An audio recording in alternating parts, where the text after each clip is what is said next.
नमस्कार, आप देख रहे हैं खबर मीडिया। दोस्तों, आज अफगानिस्तान में पूरी तरह से हाहाकार मचा हुआ है। हम सभी को पता है कि अफगानिस्तान की स्थिति कैसी है। आंख मूंद करके भी अगर हम ये कहें कि अफगानिस्तान में सब सही चल रहा है तो ये गलत होगा दोस्तों। लेकिन सबसे बड़ा सवाल है कि आखिर अफगानिस्तान में तालिबान का राज कैसे हुआ, ये तालिबानी कहां से आए, ये तालिबानी कौन है।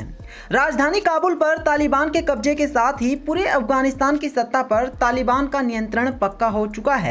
अफगान राष्ट्रपति अशरफ गनी और उनके प्रशासन के बड़े नेता और अधिकारी देश छोड़कर जा चुके हैं।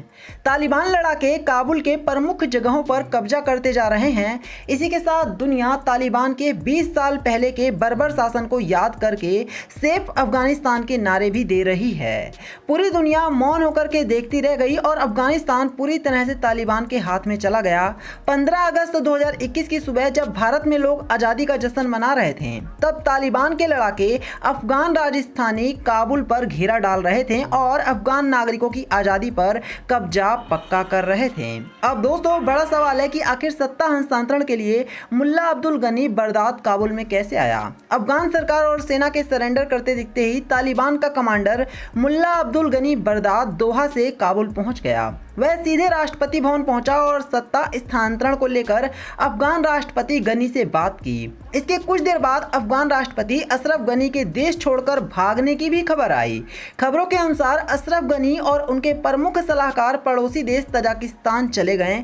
काबुल से भागती गाड़ियां बड़ी संख्या में तजाकिस्तान जाती हुई नजर आई।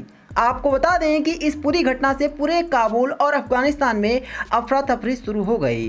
तो अब हम बात करते हैं कि आखिर कैसे शुरू हुई है अफगानिस्तान की मुसीबत। इतिहास शायद ही किसी मुल्क की किस्मत में इतने अजीबोगरीब तरीके से वक्त के पन्ने पलटता हो जितना अफगानिस्तान की पहाड़ी पथरीली जमीन ने देखा है। कभी रूस के समर्थन से चल रहे जाहिर शाह के शासन में आधुनिकता की ओर बढ़ रहा अफगानिस्तान 1990 के दशक में तालिबान मध्ययुगीन शासन को भी देख चुका है। इसके बाद 9/11 के हमले के बाद अमेरिका और नाटो देशों की सेनाओं ने तालिबान के शासन से मुक्ति दिलाई। तो 20 साल में अपने पैरों पर खड़ा होना मुल्क सीख ही रहा था कि तालिबान ने फिर से सर उठा लिया।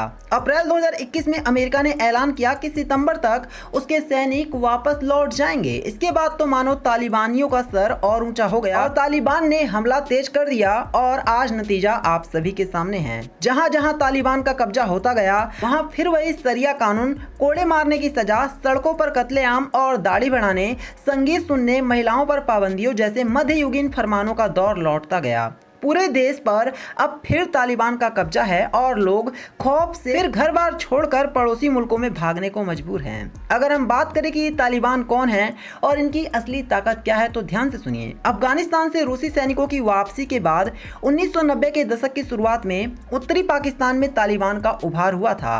पश्तो भाषा में तालिबान का मतलब होता है छात्र, खास करके ऐसे छात्र जो कट्टर इस्लामी धार्मिक शिक्षा से प्रेरित हों। कहा जाता है कि कट्टर सुन्नी इस्लामी विद्वानों ने धार्मिक संस्थाओं के सहयोग से पाकिस्तान में इनकी बुनियाद खड़ी की थी।